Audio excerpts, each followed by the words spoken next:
You're listening to The Secrets of Sacred Art, where we unearth the hidden treasures, history, and deeper meanings in religious and sacred art. We're your hosts, Kathryn Laffrey. And I'm Alix Murray. Welcome to episode 48, Clothed in Glory. In this episode, we're going to explore the art and beauty of priestly vestments. Please follow The Secrets of Sacred Art in Apple Podcasts, Spotify, or your favorite podcast app. For a fuller experience, you can join us on the SQPN YouTube channel where you can see all the images we're discussing on the show. You can find us on social media at facebook.com/StarQuestMedia, on X at SQPN, or on Instagram at StarQuest Network.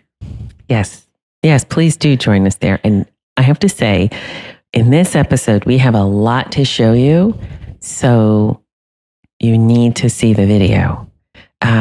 There are just so many extraordinary vestments in art and in real life. And I think you'll absolutely get more out of it if you look at the video. And because we're going to be looking at it as well. And we're going to run out of descriptors and adjectives and things like that if we try to explain everything just for the ear. Oh, don't have that kind of talent. Although maybe we should start reading thesauruses again, Kathryn.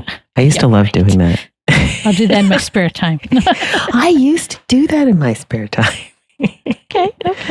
That and encyclopedias. Not knocking it. It probably explains a lot about me. Oh my goodness. Anyway, back to vestments. Yes.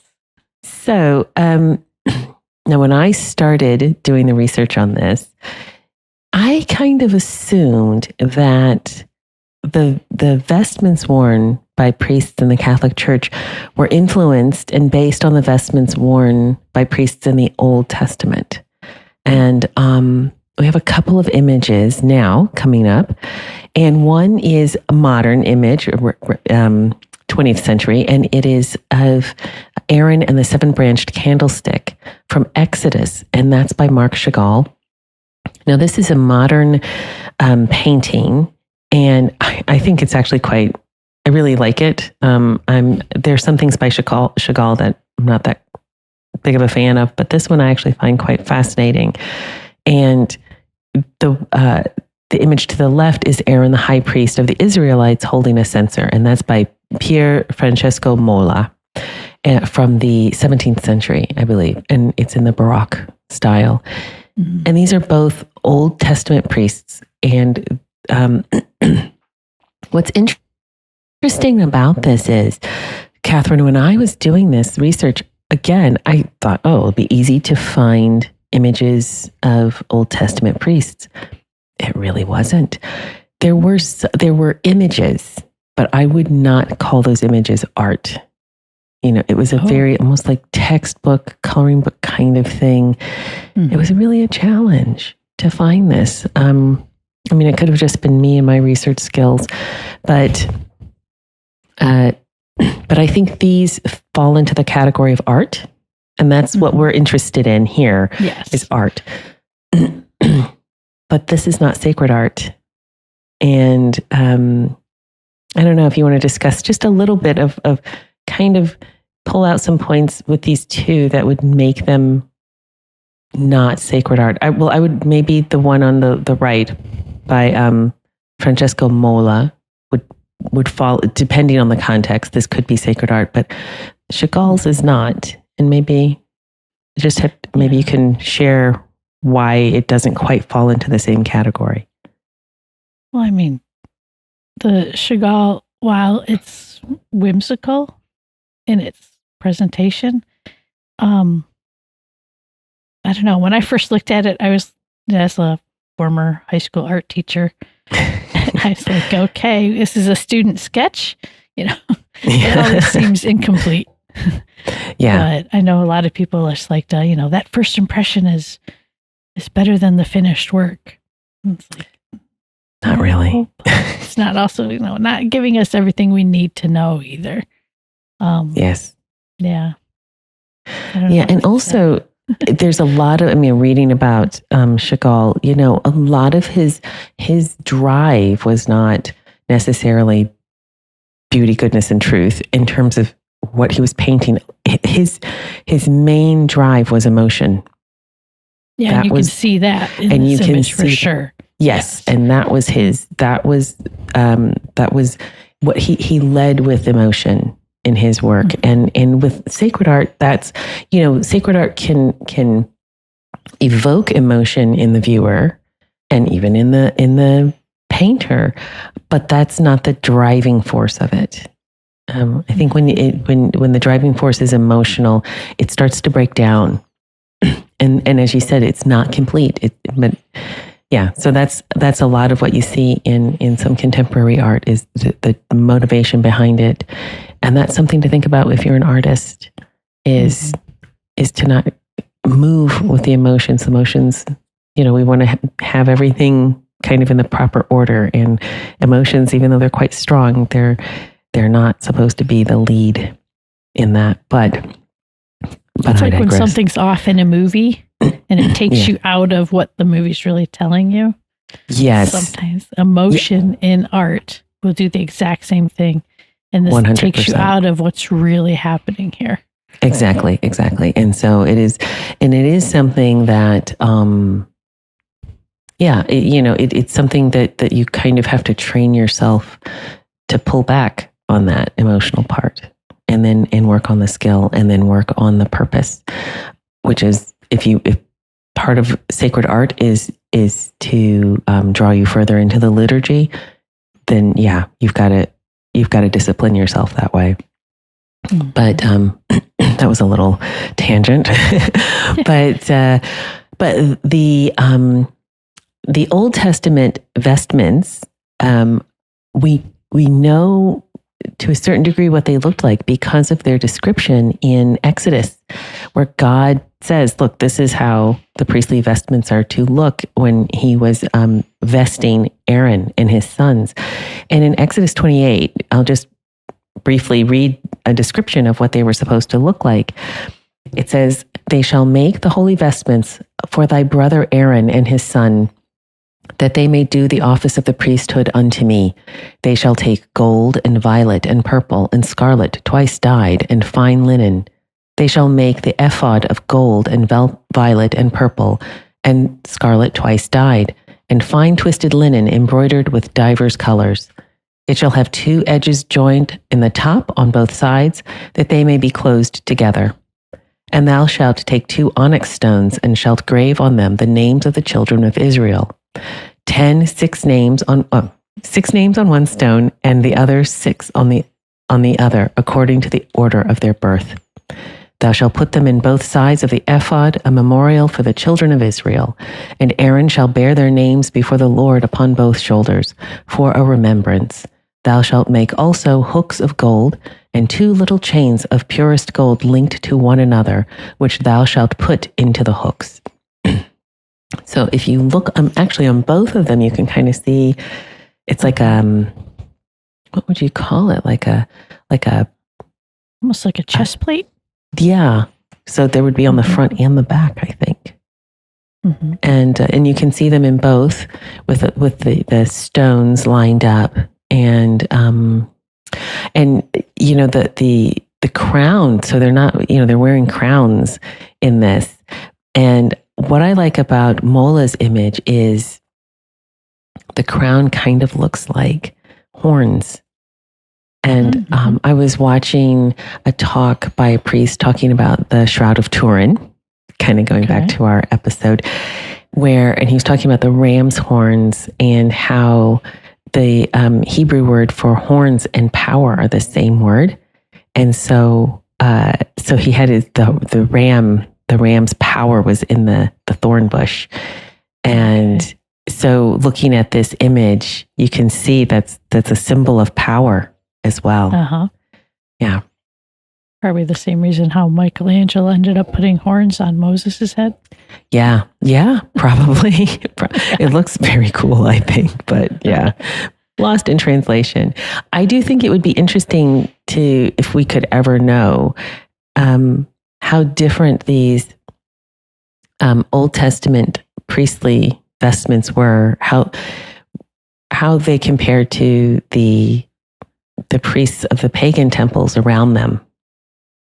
I would imagine they would be very different because it was all about distinction back then. Oh, yeah. Yeah. So this is, interestingly, this is from a synagogue in Syria, the Dura Europos synagogue, and it's 3rd century. And what I find really interesting here is you can definitely see the Roman influence on the synagogue. And this one, so they've moved from, interestingly, what the Old Testament was describing how the priests should look, and then they start looking more Roman. And this is the image on the left is the anointing of David, and I think these are frescoes. Looks like a fresco, but I think they're not like painted on wet plaster. I think the pigment is egg tempera. So that the plaster is prepared a certain way, and then they paint with egg tempera, but it's lasted so long, and the colors are still this bright. It's incredible. I was surprised when you said 3rd century. Yeah. The intensity on the colors is fabulous. I know. They're so beautiful. And so we have Samuel dressed in a toga, just like everyone else. So in some ways, it would be very contemporary to the people looking at it. And they would be able to kind of associate themselves with it. And to the right, you have, this is Aaron in front of the altar. Okay. And this, it doesn't look anything like, in fact, this looks more like a Catholic priest's vestment, doesn't it?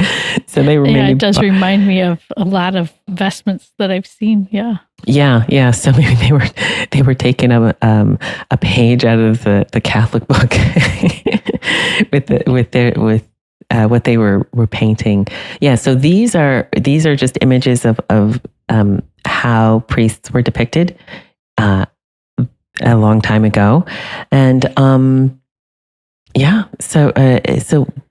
but the priestly vestments, and we'll talk about these in just a minute, are based on Roman dress, not Jewish. Yeah. Interesting. Yeah. Wow. Well, before we get into the details of what we see today and the origins and where it came from, we'd like to take a moment to thank our patrons. So, all you patrons, thank you. Make it possible to create the Secrets of Sacred Art, including J.S., Kim L., Laura M., Roxanne F., and Lee and Julia. Their generous donations at GiveStarQuest.com make it possible for us to continue the Secrets of Sacred Art and all the shows at StarQuest. You can join them by visiting GiveStarQuest.com. Still trying to get used to our new URL. I know. Giving. Yes. Thank you, everyone. And I love the name Roxanne. I do, yeah. I've always liked that name. Yeah. So let's take a look at some of the things that inspired and influenced early church vestments. So these are Coptic Christian tunics. They look very... people were buried in these. Okay. And I went to the V&A, or the Victoria and Albert Museum in London late last year. And I just this is what's lovely about having a daughter at uni in London. I can go down to London and, bringing whatever I need to her. And then we go, let's just go to the V&A. You run into the V&A. You don't need to see everything that day. I'm going to go look at that today, because I know I can come back. So I just went into the gallery that had these, and this is the same gallery. You can see priestly vestments in this gallery as well. Okay. These were clothes that people were buried in. Wow. I know. And they were just belted. And yes, so the smaller one is a child's tunic, and you can see the just the design on them. And you can, if you look very, very closely, you might have to pause and look very closely on either side of the large red one, there is an embroidered, almost like I would almost call it like an offering on a priest's vestment. And there are two kind of medallions on either side, and you can see faces embroidered on there. Can you see that? Oh, yeah. Now I see what you're talking about. Yeah. So this was obviously a style, and you can see where these would start to influence the vestments that priests would wear. Mm-hmm. Yeah. Very nice. We should probably break it down. I'm not sure if everybody who listens or watches our show is aware of the layers of priestly vestments that are out there. So unless you're, work in the sacristy or you have a son or been like a altar server, you might not know about all the different layers. And here we have a picture here that kind of puts it all together in one shot, but we're going to go through each of the different parts so you can see that it's, not just one. And then I also wanted to contrast that there's changes based on position. So the bishop is going to have his crozier, a mitre, the pallium, which is the little white wool that's hung around his collar. And then, which Pope Leo recently blessed the little lambs. I know. Oh my gosh, Kathryn. We do have the link in the show notes for that. Oh, good. So cute. Very cute. Yeah. And then altar servers, they'll just be cassock and I think it's someplace a shorter, looks like an alb, but shorter. But let's go through some of these different parts. Yeah. Can I just mention something before we go through them? They are traditionally, and this makes sense, made of natural fibers. Yes. Linen, cotton, silk, wool, all of these things. And I think I was speaking to a priest recently, and I guess apparently in like the 1970s and 80s, they introduced crinoline, which is a type of polyester. Yes. And those actually don't ever get worn. They don't like them. They like the more natural fibers. But when you go through the layers that priests have to wear, it's not like they have an option. I would imagine anything synthetic would just be unbearable after a while. And I've actually heard that from priests. Really? Who have, when they hear that I do embroidery and stuff and they talk about their vestments and they'll be like, oh, I don't like this polyester material, but I don't know what else to do. And it's, sadly, it's a lot of economics involved in it, unfortunately. There is great value to having a group of people being willing to invest in beautiful vestments for their parish because they last for years. Yeah, as we will see. Yes. Absolutely. Yeah. And but just really to I appreciate the natural fibers of this. Yeah. It just makes it all the more comfortable for them to wear. And here we're talking about the very first thing that they put on, the amice, a rectangular piece of fine linen. And since I've been doing more and more embroidery work and learning more about linen, what an incredible material linen is. It has so many valuable properties to it. The fibers are hollow, so it regulates temperature beautifully. It resists mildews and bacteria and all kinds of things. So it's a very breathable, beautiful material.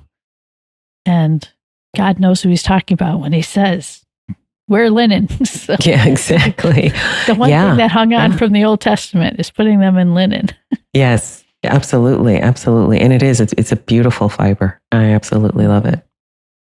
Now these images, I'll share the book in a moment.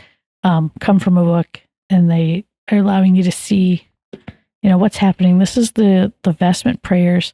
So for every time the priest puts on something, there's a prayer that goes with it. And it's kind of funny to think of this little linen square as being a helmet, but that's what it's supposed to remind them of, is their helmet of salvation. I have seen one video where I think it was in a monastery, and the priest was putting his on, and he had it up on his head like a hood before he brought it down onto his shoulders. So kind of giving that understanding. This is the helmet of salvation. And then I love the prayer that goes with the alb. And we're going to see some beautiful vintage albs in a little bit here. Some amazing albs. Not just vintage. Yeah, it's not just vintage. Yeah. Yeah. But yeah, so again, white linen, a lot of times trimmed at the bottom with beautiful lace, and on the sleeves as well. And this is for the priest during his prayer to pray that his heart be cleansed, and that, be made white in the blood of the Lamb. So like our baptismal gowns. Yeah. And these prayers are, I was going to say, these prayers are they're called vesting prayers, and they're putting them, the priest is already putting himself, his mindset is changing as he's being clothed. Yeah. And then once he has his alb on, he has a rope called a cincture. The way it's tied is really cool too. It's neat to see how it gets tucked in. It's really neat. I have always found vestments fascinating. I think we grew up with a priest that was a family friend of my grandmother, even before she was married, and it's hard to say. It's almost like the parishes adopted these priests as their sons, because that's how close the families were. I always thought he was related to us. I remember when I was older and realized, wait, Father Ferdinand's not related to us? But just, so I had opportunities we'd go on vacation, and he'd bring his stuff to do mass for us and vest up. And so it was kind of, I always thought it was fascinating. It's really neat. Yeah. So, and this is one prayer that, unfortunately in our times, I'm sure is a prayer that is hard for people to hear, and yet at the same time we need it to be said more. Absolutely. Yeah. I always think of, when I see the cincture of purity, I think of St. Thomas Aquinas. Oh, yeah. Yeah. Yeah, Mr. Super Purity. I know. And then a piece of the vestments that isn't seen very much anymore, and that's the maniple. I think I said that right. Mm-hmm. And it's originally was like a handkerchief just hung over their left sleeve. And it's interesting because it says for weeping and sorrow. I do know a young priest who can, he's more waterworks than I am sometimes. And we're praying at the elevation. I'm sure he wishes his maniple was actually still just a handkerchief for him. Oh. But he did share with me one neat functional purpose in the tiny pin that's in the cross on the maniple. Mm-hmm. And that's so that in the event a fly or a bug accidentally gets into the chalice, you grab the pin, stab the fly, reach over to the nearest candle, burn him, put the pin back. Oh, gosh. Thank goodness I make chalice pawls to help keep that from happening. Exactly. Wow. That's so funny. And then another part of the vestment, you probably see this more often. Priests will even wear it sometimes just over their chasuble. But this is the stole. And it's a long band of silk. Or sometimes it's made out of the same materials that his matching chasuble's made out of. And hopefully that's silk. Yeah, hopefully I was going to say, and hopefully that's silk. Yeah. Sometimes they're silk, sometimes they're silk blends. So, But yes, we want it to be a beautiful, natural material. Yes. Yep. And so that's to remind him of being in that state of immortality that was lost through my first parents. So you get all these great little things. And then it even like crisscrosses and gets hooked with his signature. So everything's building. Yes. And then, of course, the very last thing, which we're used to seeing all of the time, is the chasuble. And Alix, you love that. It means little house, don't you? Yes. Yeah. It's so neat to think about. It is. And also what I learned, again, doing this research, and I absolutely loved this. This is like a callback to the clothing that a shepherd would wear when he was out with his flocks. And so think about this the next time you go to Mass and you look at the priest up there, and he is dressed like a shepherd and we're the sheep. And I think that is such a neat a neat image. It on so many different levels it makes sense, and it is like a little house as well, someplace where you're safe, someplace where you're this is your home. And again, you can look at it that way. The church is the home. This is the shepherd, and we're the sheep. Yeah, it's amazing. And then just to point out, because Alix had used the term already, offre on a vestment. So that band that runs down the center, front and back, and also sometimes around the shoulders, like this one has a Y formation with the offre. That's the decorative embroidered bands that are added on, and beautiful for special feast days. They can just gorgeous. And then the central portion there, where this one has the IHS. Again, those appliques can change and not necessarily change right on the same vestment, but you can have different sets with different different images. Appliques. So that's something I want to get into as an embroiderer, is making the appliques. The problem is coordinating with the vestment makers. Yes. Yeah. Because sometimes they just do it. They have in-house people doing it. Yeah. Got to get that guild started, Kathryn. I know. But some just additional vestments. We talked about the cassock, common clerical garment, black usually. It's to represent that they're dead to the world. And then the color can change. So if you're wearing a red one, you're a cardinal. Mm-hmm. If you're wearing a violet one, you're a bishop. Sometimes the cardinals can opt to still wear the black cassock, but it'll have red piping and red buttons. And the bishops will have one with the violet piping, right? Mm-hmm. I've seen that. Yeah. And then sometimes they'll have that violet colored girdle, almost like cummerbund. Yes. And then we've looked at a certain type of chasuble where it's more like a big draping thing that comes down over their hands, or can come over their hands. There's also a Roman style. Yes. And so it's a little different from the Gothic style that we were looking at, is what it's named. It is. And what that is, the Gothic chasuble, especially a long time ago, and again, we will be showing some of these images, it really made movement for the priest a bit of a challenge. And so it was modified to still represent the covering that a shepherd would wear, because this covering, when it was hot or the shepherd had to work, he would tie it in a particular way and his hands would be completely free. And, obviously if it was cold or he was like bedding down for the night, it would be more like the free flowing. So the Roman chasuble just really makes the shape of the garment when the shepherd is in a working when he needs to be working with his hands.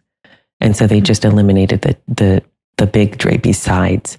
So, that kind of vestment looks like this is a shepherd at work, laboring. Yeah, there you go. I must say, the thing I love about the Roman chasuble, sometimes fiddleback, fiddleback, yeah, is that as an embroiderer and someone who works hours and hours on very detailed stitches, when a priest is wearing this and he has the right kind of chair with an open slit behind the seat portion, and that can slide down in there and he's not sitting on it, it's like a sigh of relief for me, because it's like, that all that detailed work that went into that piece is getting a little reprieve and not being sat on. Exactly. Oh yeah. And also the Roman chasubles tend to be a little more ornate. I say that, but when you see some of these these copes and chasubles that we're seeing, but they what they don't have in terms of fabric and material, they make up for in terms of embroidery. And then, Alix, you brought up cope. That's the last part of the vestments that we're looking at here. Yes. And it's basically like a big cape, has a clasp. The back portion of it, the back yoke, in this picture has just a nice gentle scoop with a tassel and a cross on it. Those can get very elaborate. It's the hood. They're not always functioning hoods, but it looks like as if a hood was laid back and laying flat. And that's what the priest would wear, like going out on procession. Yeah. It's nice. Has beautiful clasp. Even Pope Leo just recently wore one with shield. Yes, that was stunning. Yeah, absolutely stunning. And then one last little bit is the humeral veil, which is a long silk scarf that's used when they're doing adoration, lifting the monstrance before the people. So it covers their hands while they pick up the monstrance. Yeah. So let's get into looking at some real examples here. Yeah. And I have to tell you I have to tell you and everybody, Kathryn knows because I was so excited about this, but I'm going to tell our viewers, I had the opportunity to see some of the vestments at Shrewsbury Cathedral. And some of these vestments are really, really, really old. And all of the vestments that are in these photographs are really, really, really beautiful. A dear friend of mine, Victoria Keynes, she's a very accomplished photographer. She came and she took these photographs for us. And another friend I have to mention, Natasha Craner, who she's behind the scenes. So anything that just looks like it was beautifully laid out, you can thank Natasha for that. So thank you, ladies. But so these are vestments from Shrewsbury Cathedral. Some of them are medieval. Some of them were designed by Pugin. And do you know, Kathryn, it was such an honor to be able to be up close with these stunning, absolutely stunning vestments. And so thank you for the generosity of Father Syon he's the dean of the cathedral, for letting us have this opportunity. And but this is what I wanted to do is just contrast, or not contrast, but show the viewers the vestments in art and then the vestments in real life. And this is, on the left, we have a detail from Juan de Juanes' was it like a triptych of the life of St. Stephen? I can't remember. Yeah, huge altar panel. Okay, yeah. So, and St. Stephen was a deacon. He wasn't yet a priest when he was martyred. And he is wearing the deacon's vestments. And to the right is one of the deacon's vestments at Shrewsbury Cathedral. And it's just, and of course it's modified in a way that suggests that he's probably he's expected to be doing a lot of work. You know? Because what's unique about the deacon's vestment is sleeves. Yes. Yeah. Exactly. So very similar to the Coptic tunics. that we saw. Yes, absolutely. Yeah. That's a good point. So he's got sleeves so he can roll them up to work. Mm. And they do a lot, don't they? They do. Yes, they do. Yes. And here's another painting, the consecration of St. Ambrose. So the bishop of St. Ambrose was the bishop of Milan, and he was responsible for helping St. Augustine of Hippo eventually convert. And so this is a beautiful painting. Would you call this Baroque paint style, Kathryn? Late Baroque, maybe.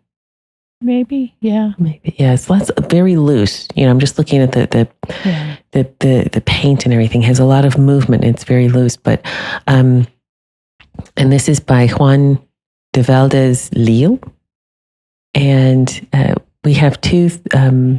Did we mention them? Yes, we did mention the miters. Sorry. When you were going through all the details. And these are two miters that I think one is 16th century and one is 15th century that were at the Victoria and Albert Museum. And they're beautiful. Now, how close were you able to get to these at the museum? Well, I was right in front of them. They're behind glass, so you can't touch them. Right. But yeah, you can get right up to them. And I have to tell you, the embroidery is out of this world. I mean, the one on the right, which I believe is English, those pillars are three-dimensional. They're couched in, what is it called when... Oh, I've lost the word. I can't stand it when I do that. The technique, the embroidery technique that's three-dimensional. You were saying that you wanted to get into it. I don't remember. Oh my gosh, what is it called? Stump work. There you go. Thank you.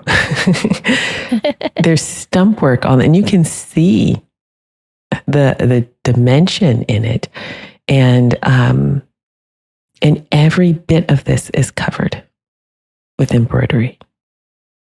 This is absolutely fabulous work.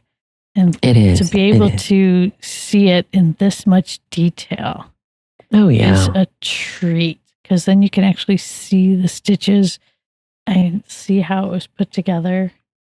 Yes. It's just gorgeous. The level of gold work and detail on here is just...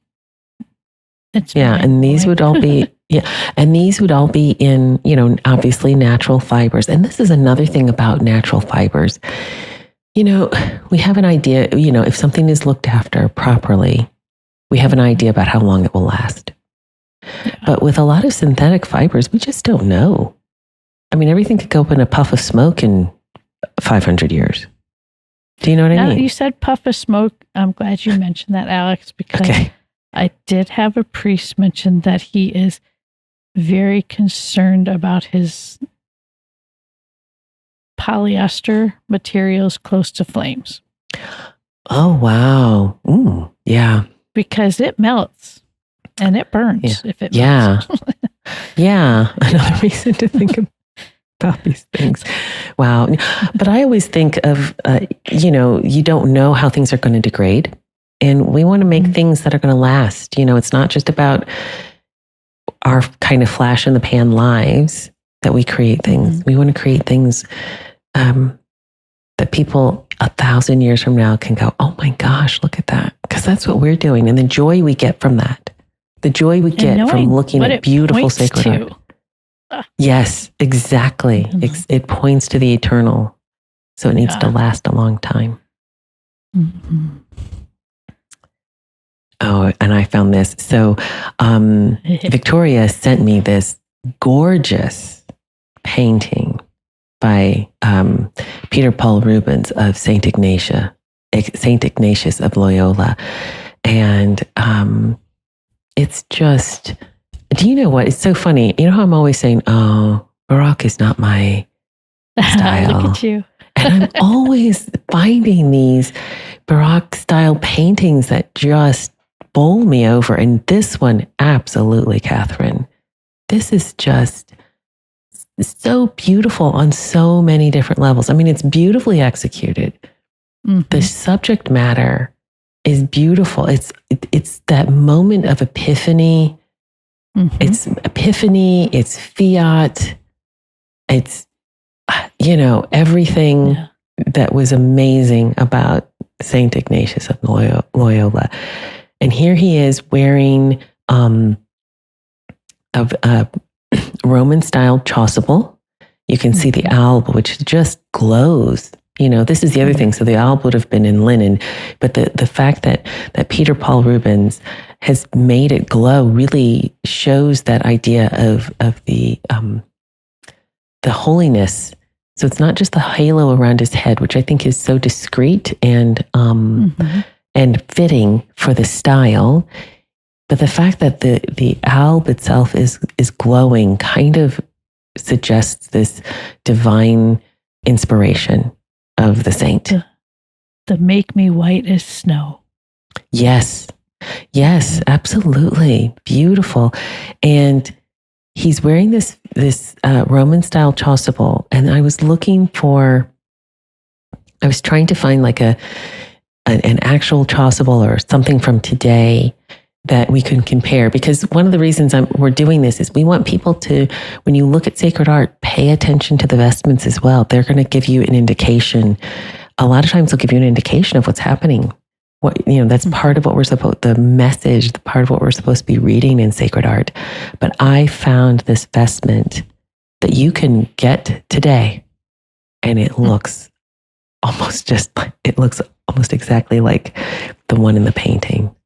Yeah, that same stunning red with gold work all over it. Oh. Yeah, and red vestments are for feast days for martyrs. I guess we should mention that too. The different colors, as I said, the different colors have different meanings. Yeah. So, and I just thought about this. So even though Saint Ignatius was not martyred, was he? Was he? I don't think so. I don't think he was. But he's giving his life to God. So he's essentially, he's a witness, and he is giving his life over to God. So in this image of him wearing the red, it suggests his own kind of self-martyrdom, dying to self to live for God. And of course, what's the motto? All for you, God, right? Yep. All for the glory of God. And I have to say, this particular image, if you just type in whatever search engine you're using, St. Ignatius of Loyola painting, this comes up. Okay. it is the painting. So go ahead, try it, folks. Type it in and see what you see. Yeah. No, it's so beautiful. This is and again, we're looking at a medieval chasuble for the Archbishop of Toledo. And this is going back, and I have a brass rubbing from 1370. So they're almost not quite contemporary, but you can see how the draping and how not much has changed. You can get chasubles slightly modified. This would be more like the Gothic chasuble, but you can maybe even see how, if this image on the brass rubbing, if this priest put his arms down, he'd be probably constantly fighting that, fighting the fabric.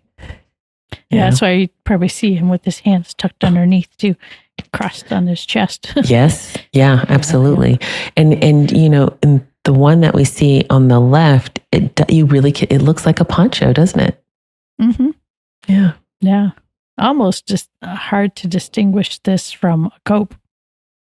Yes. Except this is closed in the front. Exactly. And it's got the little band in the front to kind of, it looks like it would have been fastened, but it wasn't. Mm-hmm. Yeah, very nice. Yeah. What's fascinating is to see how the shape changed, was altered. I mean, you still have the long chasuble style in use, but this is an image that was from Liturgical Arts Journal favorite place to go if you love vestments. Yes. Just go to their website, type in vestments, and you will be rabbit holing for days. Yes. It's just beautiful. But I drew on here, there's a slight difference in the transition in the Eastern churches. So in the Orthodox and then the Eastern rites of the Catholic Church and the Western rites or the Roman rite. So on this layout here in the center, you see the big giant conical chasuble shape is the farthest outline. The original, yeah. The original, big, like the one we just saw. I mean, look at the gentleman in the east at how low his drapes, it goes to his ankles. Yeah. And then it came up a little shorter, kind of like what we see in the image of the bishop there in the west. It's not quite to his ankles, it's up a little higher. Worked its way up a little shorter, and I have seen some that are that like inverted cone shape before, where it's like slightly long on the arms, but still drapes in the front. And then you can see it just keeps working its way up until you have the one that we have also the Roman, the Roman style. So we have this nice comparison there. But in the East, instead of bringing the shoulders up, they brought the front up. Yeah. Yeah. So you can see that blue line that I drew across there, theirs kept coming up in the front, and it actually progressed over time. It wasn't that they brought it up quickly. You can see in the image of the two priests of the Eastern Rite, his chasuble is brought up to just about above his waist or at his waist. There's actually some vestments where it comes up almost mid-chest. Oh, wow. So again, so that they can function when they're doing like a good shepherd. Duties. Yeah. Like good shepherd. Yeah. So, yes. So this one, I thought I would put these in just again to show an example of a couple of different vestments depicted in art. And these are images from alabaster panels of St. Thomas of Becket. They actually go through this series of his martyrdom.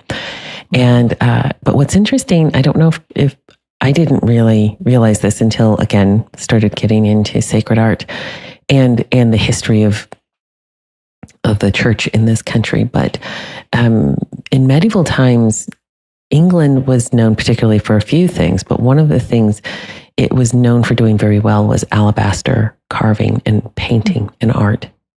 And so these are examples of English alabaster carving reliefs from the 15th century. And it would be painted. A lot of this paint is faded now, but if you look to the image on the left, you can see the two cardinals, and the cardinals are in red, and that's to remind them of the martyrdom and their potential martyrdom. And the hats haven't really changed that much since this depiction. And you can see these are probably priests or monks. We haven't really talked about like habits and the things that the monks wear every day, but you can see the cowl or the scapular and the habit that was worn by religious orders, and they're presenting him. I think this is when he was being ordained as bishop or archbishop. Sorry. And so you can see his mitre. Again, the mitre hasn't changed too much. Sometimes the ends will come down a little bit more and it'll be a little rounder, but they're essentially like, the same shape that we would recognize. The mitres are to suggest or remind one of the Holy Spirit as it was when the apostles were anointed. That's what that sort of the conical or the kind of inverted teardrop shape is supposed to suggest. And then the two ribbons down the back are symbolic of the Old and New Testament. Ah, nice. Yeah. Yeah. And you can see the bishop's crozier. Sorry. It's just beautiful what you're like, all the little details. How big are these pieces? Do you know? These are not going to be really big. I mean, they're not going to be like kind of little, I can hold it in my hand size, maybe the size of maybe your computer screen. I'm just looking around at my computer screen, maybe a little bit bigger. It varies, they vary in size, but I love how they still have, they maintain the pigment from the paint on it in a lot of places. And they almost look like manuscripts. The way they're painted, I'm sure it would have been very similar to some of the beautiful manuscript illuminations that we see. And the reason I say that is if you look on the ground and you see the flowers, they're just little dots, a red dot in the middle and then 5 little white dots along the outside. And you see that kind of thing in manuscript. What is it called? Millefleurs or something like that. All those little flowers, tiny flowers everywhere. I'm sure it was extraordinary. Well, it is extraordinary. It's still extraordinary, even with the colors missing. Yeah, exactly. Wow. Exactly. Oh, sorry. I was going to say. Oh, sorry. It doesn't matter. I just go back? No. Okay. So sorry about that, everyone. Yeah. So I discovered this at the V&A. It is an image of a saint being vested by Our Lady, which is really beautiful. This is probably the size. This is called a pax, P-A-X, and during the Mass, in a ceremony called the Kiss of Peace, the pax was passed around the congregation to be kissed. So this was something, I'd never heard of this practice before. I had seen this. I spoke to the canon at our church. I showed him this photograph and I told him what it was for. And he said, oh, that's part of the Ambrosian rite. Oh, okay. So, and this depicts a 7th century Spanish archbishop being vested. And I couldn't begin to pronounce his name, but I think he was or canonized a saint at some point. But it's gold. I think it's silver, and then it's gilded in gold.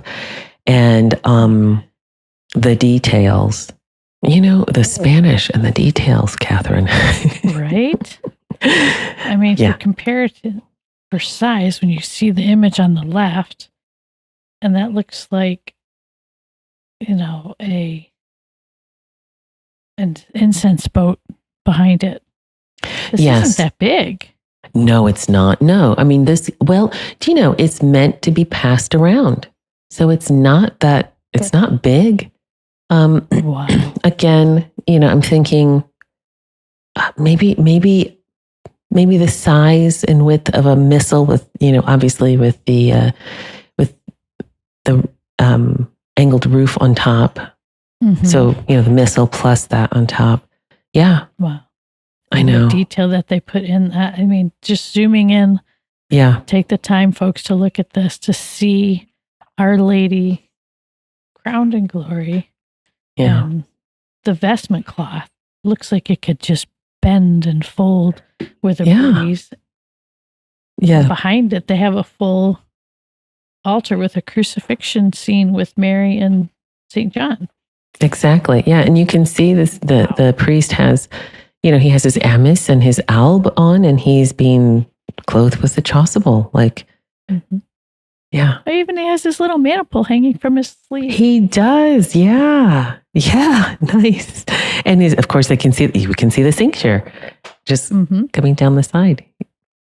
Wow. So there you go. You can, all these little points, you can start picking these out when you're looking at sacred art. Maybe you'll never look at sacred art again the same way. And I hope that you have churches out there that you can go to that have all of this. We lost so much over the years, and it's coming back, folks. We got to get it back. Yeah, absolutely. Yeah. Get those nimble fingers going, Kathryn. You and I can I'm working on it. There you go. This is an example of some of the most amazing embroidery I believe ever created.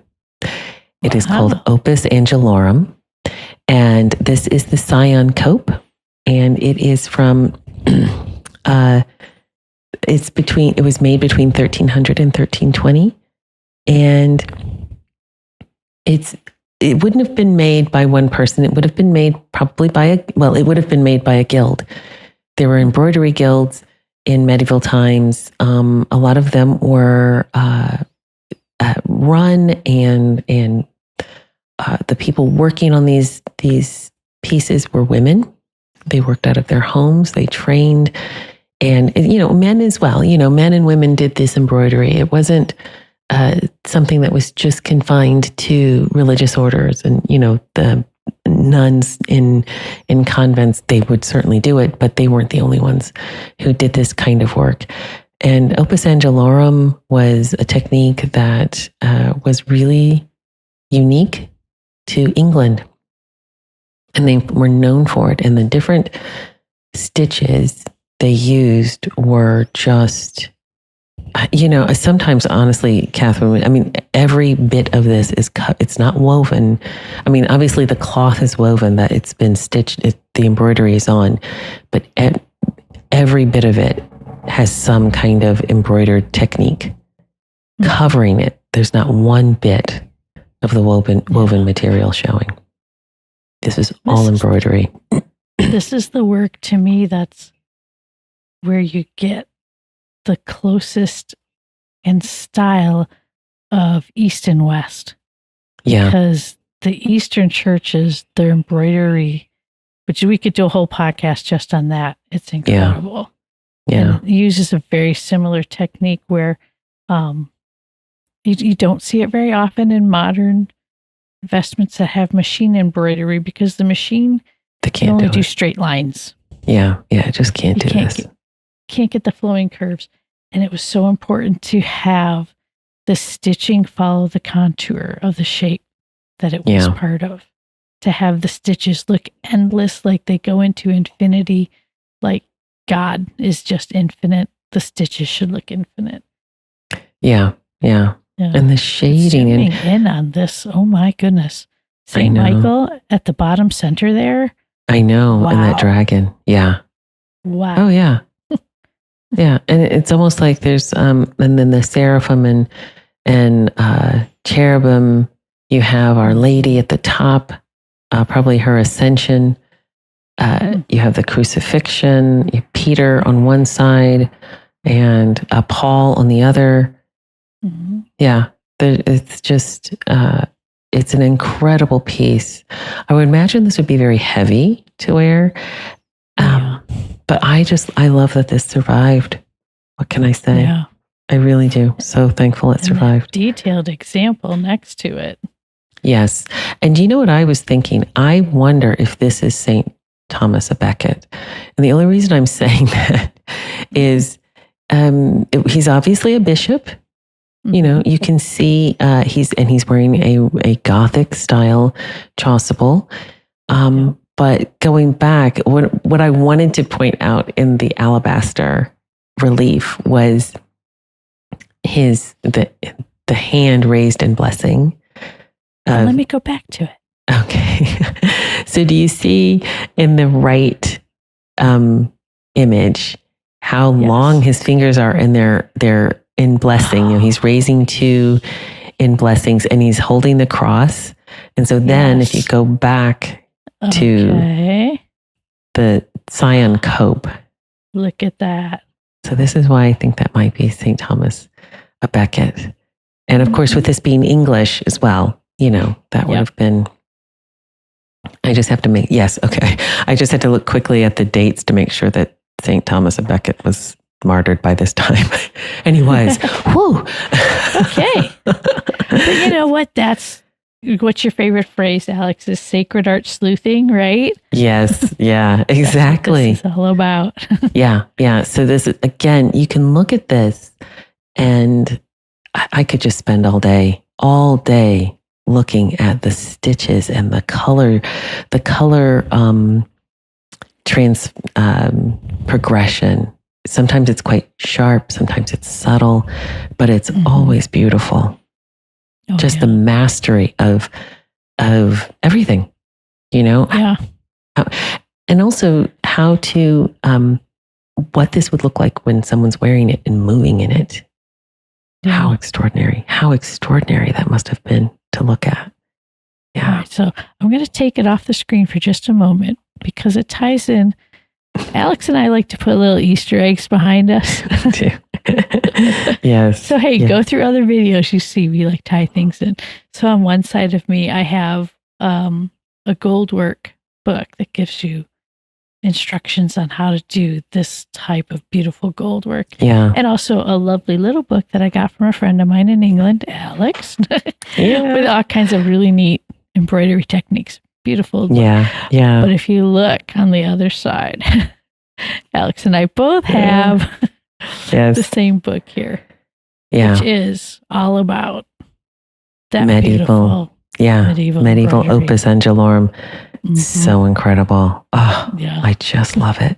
Yeah. And this book, that was, that's another book you can go down rabbit holes in. So anybody who is interested in embroidery or medieval history or both, we highly recommend that book.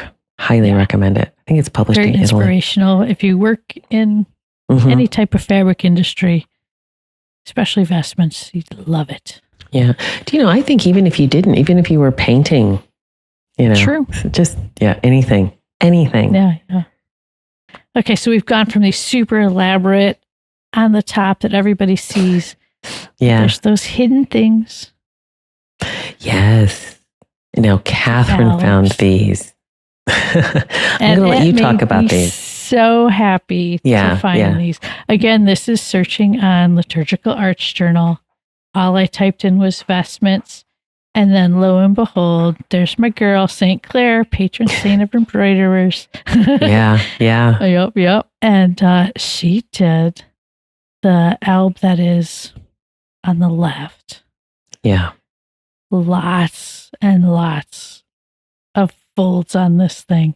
And there's some forms of the alb that have even more pleats to it that I have seen that are actually stored, bundled and tied so that their pleats stay really, really tight. Okay. Yeah. Wow. Yeah. And then on the other side, we have from St. Bernadette. Beautiful. Yeah. I didn't even know these existed. I didn't either until I saw that article. I was so excited to see this. They're beautiful. I mean, I've heard about, current day convents and sisters that work, and their work for the church is embroidery. Yeah. And it's beautiful work, and what a joy. I mean, it's a joy for me. I'm assuming it's a joy for them because they got all their sisters to work with. I'm sure it is. And I think looking at the one, again, remember we were talking about if something is looked after properly, we know how long these natural fibers can last. So the one that St. Clare lived between 1194 and 1253. That's how old this is. I mean, it's not something that you can't put it on today.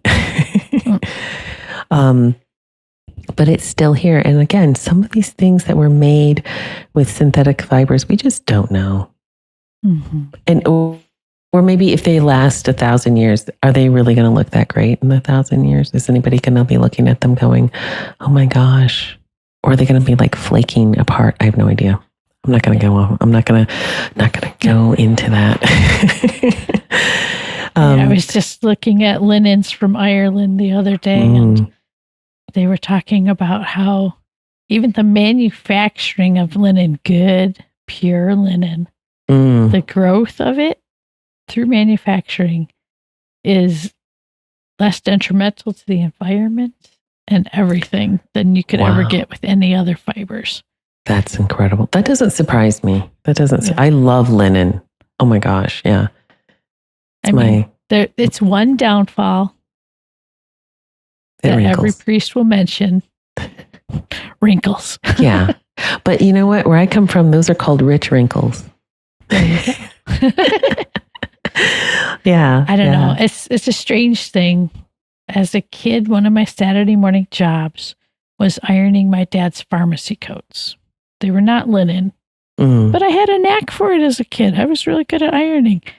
You know, my sister used to push it off on me if it was her turn in the rotation. But anyway, I still to this day have great satisfaction when I get to take a piece of linen and press it and just add a little water to it and that steam, and it just gets all crisp. And it's beautiful. Feels so beautiful. Oh, it does. And it looks beautiful. It looks beautiful. Yeah. And you know, the alb that St. Bernadette made, which is just as beautiful, very different in style, but not too different from what we would see today. No, not very different. Yeah. That extra so it's not like trendy. Of lace on there. Wow. Yeah. Yeah. Do you know, I would love to see a priest in the alb that St. Clare made, though. I'd love to see what that looks like, because the sleeves were made to adjust to the person who wore it. So if you needed to pull the sleeves up a little bit, you could, and they would stay up. I was reading that in the article. So so she put some thought into it, and and the detail on the lace is on both of them is just not beautiful. To mention, imagine all that fullness under one of those big chasubles. Yeah, I know. Wow. Love it. All right, so, we got some more beauties to go through. We do. So these are the ones, these are from Shrewsbury Cathedral.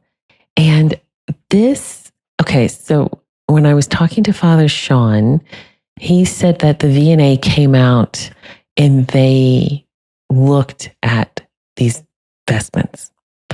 And he was told that this offering was probably medieval. And you know, and I'm not going to argue with the V&A. I mean, what do I know? It looks younger. It looks like it's like 17th century, maybe late 16th century to me. What do you think, Kathryn? You think it looks younger than medieval, huh? I do, only because of, well, a couple of things. Styled after medieval for sure. Yeah. But looking close up at the stitches of Christ, it's using a straight stitch technique. Yeah. Instead of a contour technique. Yeah. That's the only thing that makes me think that it's not medieval. Yeah, it could maybe late medieval. Yes. And then also the depiction of God the Father. Okay. I don't know if that was something that's not medieval. Rarely. I've seen it in a few late manuscripts. Yes, that's why I'm saying late. Yeah. Late. Okay. Yeah. But it just reminds me, it's almost like crewel work, which of course is a unique embroidery method that was developed in England, and it's beautiful. That's what I love to do.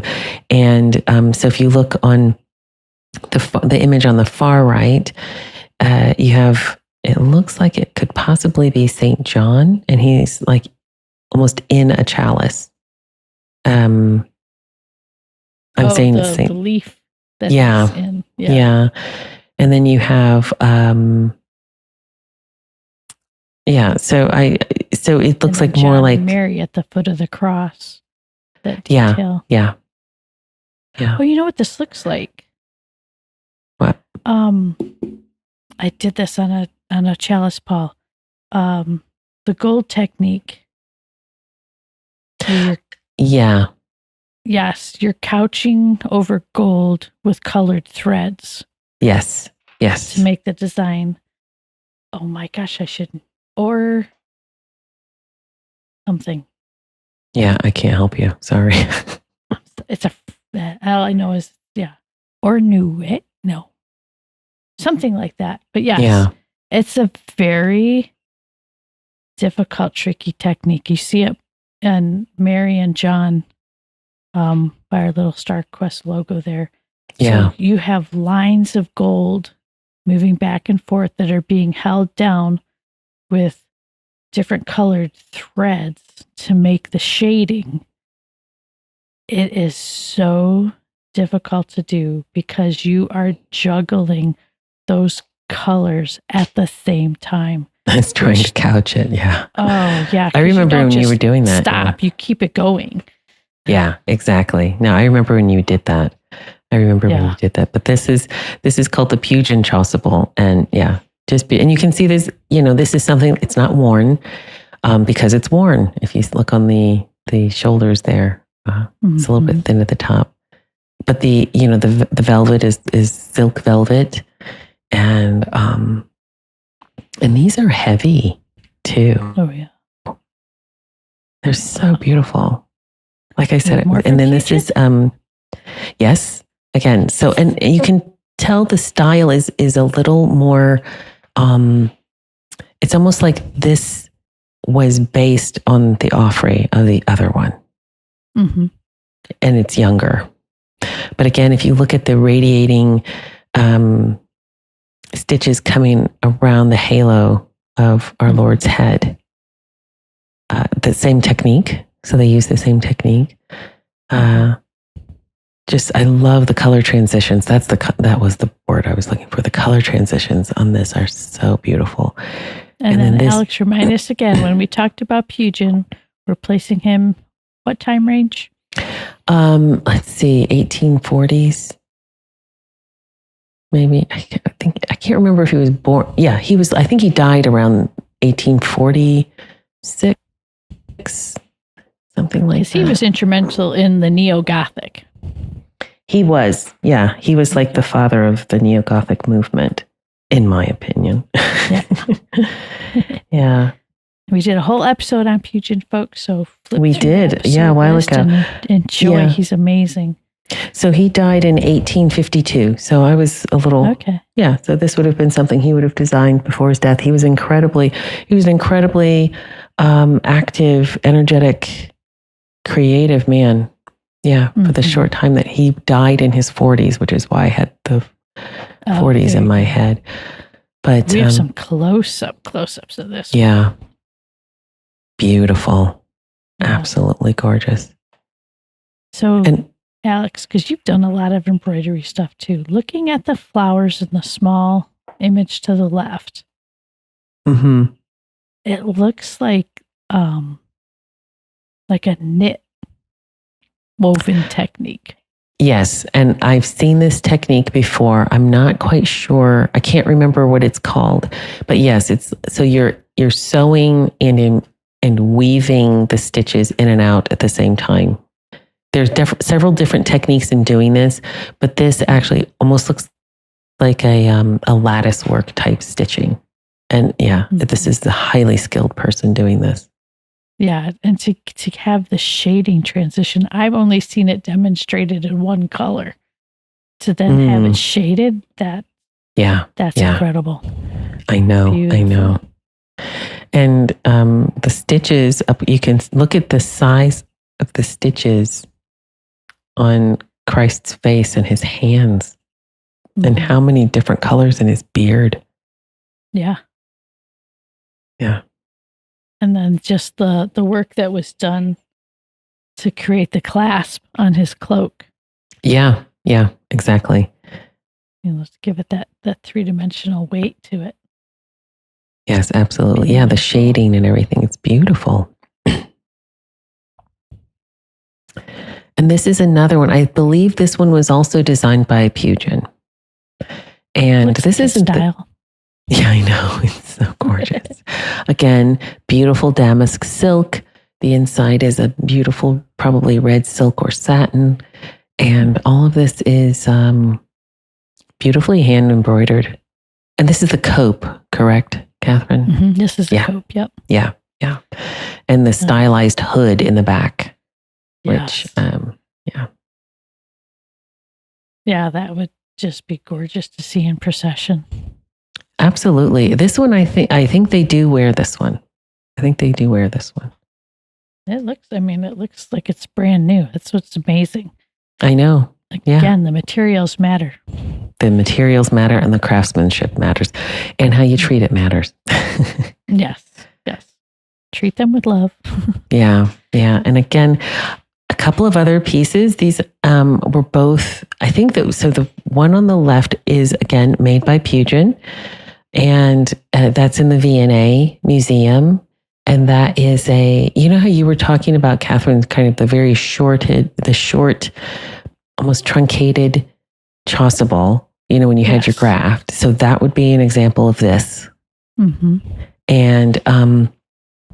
And I just put it next to a deacon's vestment because I thought they looked like, they can't, obviously they're not from the same set, but they could almost be. Although it's beautiful, there's nothing like seeing a mass celebrated and all the deacons and the priest and the altar cloths and everything is coordinated and it's all one set. It's just stunning. It brings a new meaning to the whole 9 yards, doesn't it? It really does. It really does. Yeah. And here's another one from the cathedral.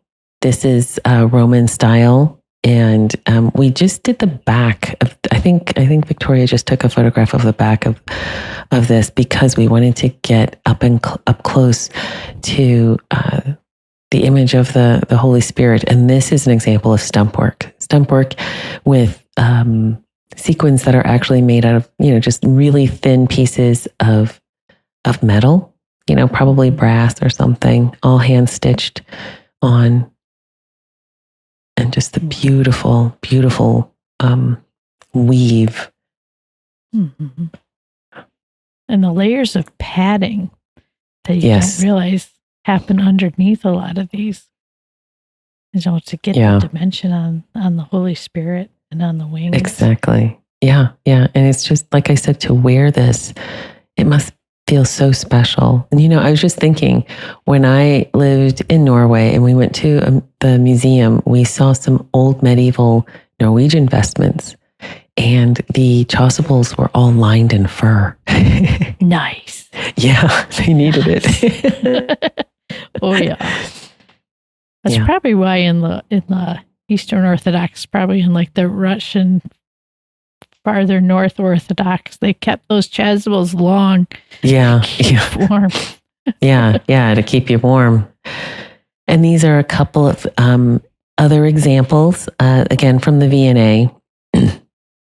And look at they're from the 15th century, 1425, 1480. And I think these were English. And you can see the offering at the front. It's all about, these are both related to the life of Our Lady. And I believe the first one, I'm not sure, I can't quite make out what the first one is, but I want to say the second one might be the presentation of Our Lady when she went to the temple so at as the a child. Top, we have the Annunciation. Okay. Yep. Nice. And then her presentation at the temple. Or is it? Yeah.